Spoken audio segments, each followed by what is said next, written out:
the real start of the civil rights movement was not in the 50s. It was in 1917. I'm going to be talking about the real start to it, as well as one of, if not possibly, the very worst, most bloody, most vicious and barbaric massacres in the history of the United States of America, at least modern United States history. It all starts in East St. Louis on July 2nd, when a white man was supposedly shot and killed by a black man. Now, this was only just a rumor. It was not proven. But this rumor was enough to spark a riot. About 10 white people died during it. And about 50 to 200 black women, men, and children died to this rumor. And this riot lasted almost a week. Historian Winston James put it simply as, and I quote, "Black people being murdered in the most wanton and barbaric manner in East St. Louis." They had children being thrown back into flaming houses, people being boarded up in their houses before they're torched so they couldn't escape. These animals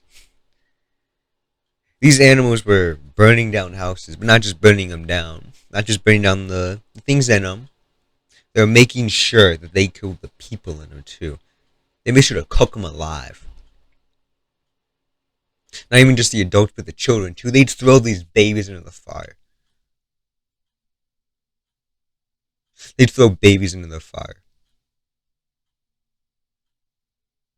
I want you to really imagine that. I want you to imagine seeing white men and women throwing black babies into fires, throwing them into burning houses, seeing them board up black homes so that they cannot escape. And the survivors didn't have it much easier anyways. They had to live with the sights they saw. Some of the survivors of them described seeing, and I quote, "They were killed and beat and murdered. They dashed out the brains of children and stripped off the clothes of women. They drove victims into the flames and hanged the helpless to the lighting poles. Fathers were killed before the faces of mothers. Children were burned. Heads cut off with axes. Pregnant women crawled, spawned in dark, wet fields, just trying to escape."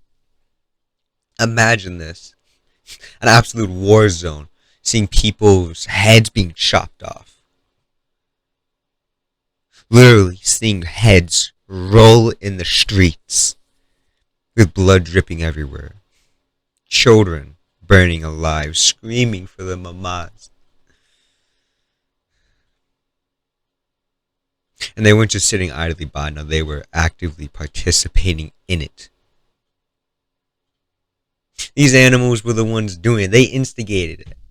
They said that because a black person might have done this thing to a white person, now they can do whatever they want.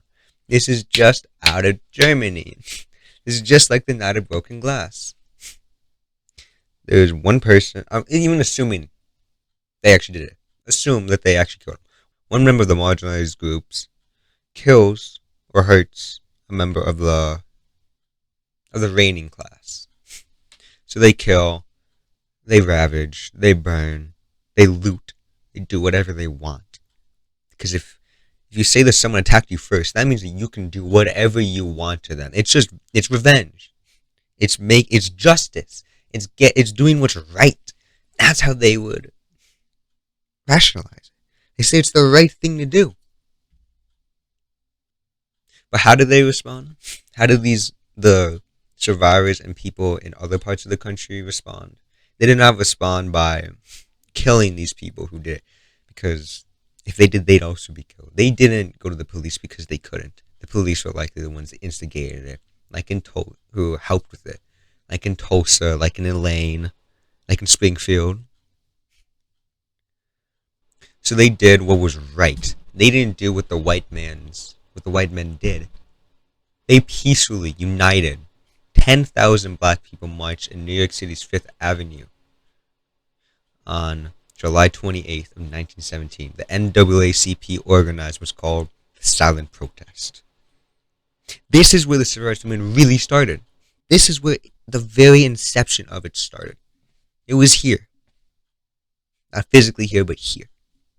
It was to show Woodrow Wilson's hypocrisy, with him promising our world safe for democracy, or allowing these brutal and barbaric showings of just pure malice to happen in his backyard.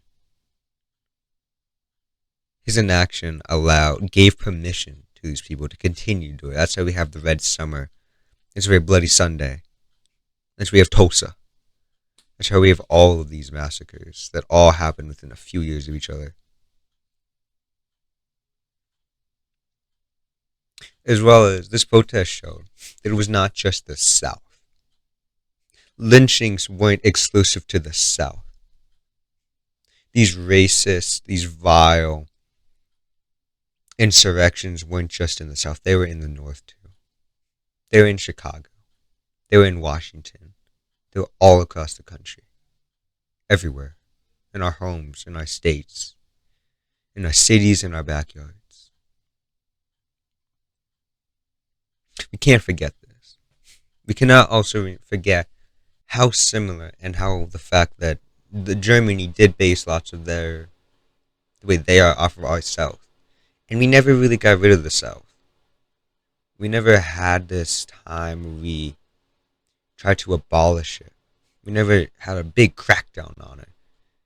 So how are you going to change it? If you have a very rotten structure and you don't replace it, how can you expect the top of it to be good? How can you expect the new face of it to be any better? It's still born from the same filth. Because we don't address it, because we don't know it. Many conservatives I know would say that history is very important. Trump said it too. History is very important. But they don't tell the real history. They don't tell the important history. The history, the uncomfortable history. The uncomfortable truths that we have to know. We have to know these things so we cannot repeat them. We can't repeat them. We can't let them be repeated again. We can't let a January 6th happen again in come 2025.